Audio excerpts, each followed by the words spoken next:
Welcome to AI for Specialists. Think about the things we use every day. The alloy in your phone, maybe the plastics in your car. Behind every single one of those materials, there's often this incredibly long story. Right. Untold hours, countless experiments failing, just sheer human effort.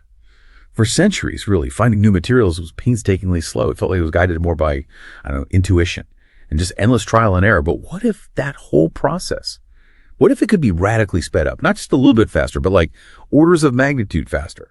Well, that's sort of what's happening now. Material science is going through this huge transformation. People are calling it the fourth paradigm. It's where data-driven discovery and artificial intelligence are becoming central. They're complementing the old ways theory, experiment, simulation.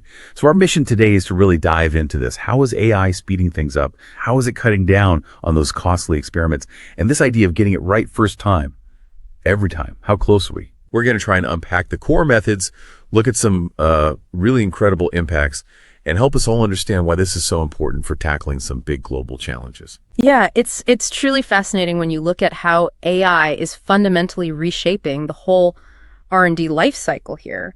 You mentioned the traditional way, sometimes called Edisonian trial and error. Right, the sort of tinkering approach. Exactly. It meant really laborious work, one experiment after another. Development cycles for a new material could easily stretch over years, decades even. Decades, wow. Yeah. And AI, well, it acts as this incredibly powerful analytical engine. It's transforming materials discovery from what was almost a stochastic art, a bit hit or miss, into a much more systematic science. And it does that by digging into this, what we call the data deluge. The data deluge. Okay. Yeah, it's this massive flood of information coming from everywhere. Simulations, experimental results, scientific papers, patents. AI can analyze all of that. It lets us explore, literally millions of possibilities in the time it used to take to just physically test a handful. So you're basically compressing years of work into weeks, potentially. Exactly. Yeah. Years into weeks. And the way AI pulls this off is, it's quite remarkable. There seem to be two main modes, two big approaches driving this innovation. First, there's what people call forward design. Could you maybe explain that a bit? Sure. So forward design essentially uses predictive machine learning models. Think things like random forests or maybe deep neural networks. These models are really good at finding complex patterns in existing data. So you feed them huge libraries of known materials and their properties, right, and they learn the relationships. Then you can use them for what's called high throughput screening. You basically ask the model, okay, out of these millions of known materials, which ones are most likely to have the property I want? So it's about sifting through what we already know, but doing it incredibly fast to find the best candidates. Precisely. It's finding the best known materials much, much faster than we ever could before. Okay, that makes sense. Finding the needle in the haystack, but with a super-powered magnet. That's a good way to put it. But then here's where I think it gets really exciting. The second mode. Inverse design. Exactly, inverse design. This is where it moves beyond just finding what's known. Here we're talking about generative AI models. Like GNs.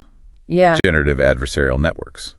Or those diffusion models we hear about. Yes, precisely those kinds of models. They don't just predict properties of existing materials, they actually learn the underlying rules, the sort of chemical grammar and physics that govern stable materials, and they can create designs for entirely new materials that are physically plausible but might never have existed before. So you tell the AI the properties you want. Right. You specify the desired properties, maybe high conductivity, specific flexibility, temperature resistance, whatever it is, and the AI generates candidate structures that should have those properties. It flips the whole process on its head, doesn't it? Completely. It raises this really important possibility, which I think is key. It allows us to potentially create materials tailor-made for very specific demanding applications. Think next-generation batteries, maybe sustainable polymers that biodegrade perfectly. Instead of just picking the best compromise from what happens to be available. Exactly. It's a fundamental shift from just selection, however fast, to genuine direct creation. That is a powerful shift. And it's not just theoretical, is it? We're actually seeing this happen in major projects already. I was reading about the Google DeepMind GNoME project. That sounded pretty significant. Oh, GNoME is a landmark example, absolutely. It stands for Graph Networks for Materials Exploration. They used graph neural networks, or GNNs, which are a type of AI particularly good at understanding relationships in structured data, like the atoms in a crystal. Okay. And they used it to predict the stability of millions of potential new inorganic crystals. And the numbers were just staggering, weren't They were. The project identified 2.2 million new crystal structures predicted to be stable. 2.2 million. That's roughly equivalent to, they estimate, about 800 years of accumulated human knowledge in this area. Goodness. 800 years of discovery, essentially condensed. In a single project, yes. And among those millions were hundreds of thousands of potentially useful materials, including thousands that look really promising for applications like superconductors or next-gen batteries. It just opens up entirely new chemical spaces we simply couldn't access before. So the AI predicts these millions of candidates, but how do we know if they're real? If they actually work? Well, that's where the next piece of the puzzle comes in. If we connect this GNoME project to the bigger picture, it really highlights the role of something called autonomous laboratories, or sometimes self-driving labs, SDLs. Self-driving labs. Yeah. Like robots doing the experiments. Essentially, yes. These are highly automated platforms that integrate robotic synthesis, characterization tools, and AI decision-making into one system. They create this closed-loop flywheel of discovery. The AI proposes a hypothesis. I think this material structure will have these properties. Right. The robotic system then tries to synthesize that material. It runs experiments, collects data, and feeds that data back to the AI. The AI learns from the results. Did it work? Were the properties as expected? And then it proposes the next experiment. So it's constantly learning and iterating 24/7. Exactly. With minimal human intervention, it's a continuous cycle of hypothesizing, experimenting, learning, and refining. And crucially, GNoME's predictions weren't just left as predictions. Some were tested by an autonomous lab at Berkeley Lab.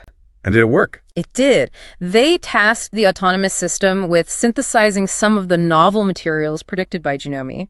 Out of 58 targets attempted, it successfully synthesized 41 of them. Wow. 41 new materials validated. Yeah, that's a success rate of about 71%, which is pretty remarkable for synthesizing completely new AI-generated materials. It really proves this isn't just simulation. It's leading to tangible, real-world materials discovery. Okay, so AI predicts millions of materials. Robots test them. Sounds incredibly powerful. But, some listeners might be wondering, so what does this all mean for the human scientist? Does this make their researcher obsolete?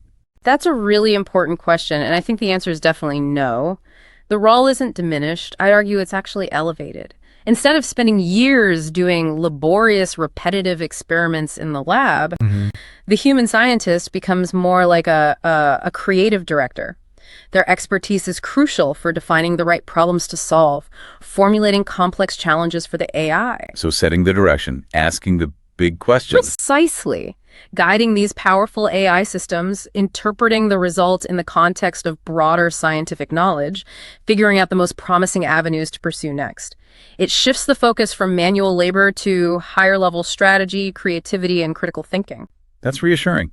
But it can't all be smooth sailing, surely. Yeah. Are there still significant hurdles or challenges with using AI in this way? Oh, absolutely. There are definitely challenges. One big one, especially in materials science, is sometimes called the small data problem. Small data. I thought AI needed huge data sets. Often it does, especially for deep learning. But generating high-quality experimental data for materials can be very expensive and time-consuming. So for many specific material properties or systems, we might actually have relatively little high-fidelity data to train these complex models on compared to, say, image recognition or language tasks. I see. So adapting AI to work well with limited, expensive data is key. Exactly. And another related challenge is the black box nature of some complex AI models. Meaning we don't always know why the AI made a certain prediction. Right. The model might be very accurate, but its internal reasoning can be opaque. And in science, especially for high-stakes applications, just getting the right answer isn't always enough. You need to understand why it's the right answer to build trust and scientific understanding. So how are people tackling that? Well, that's where fields like explainable AI or XAI come in. There's a lot of active research into developing methods to make AI models more transparent, interpretable, and trustworthy, so scientists can better understand and validate their outputs. It's still an ongoing effort, but crucial for wider adoption. Okay. So challenges remain, but the progress seems undeniable. It feels like AI-driven material science isn't some far-off future vision anymore. Not at all. It's very much a present-day reality. It's already rapidly accelerating how we design and crucially deploy novel materials.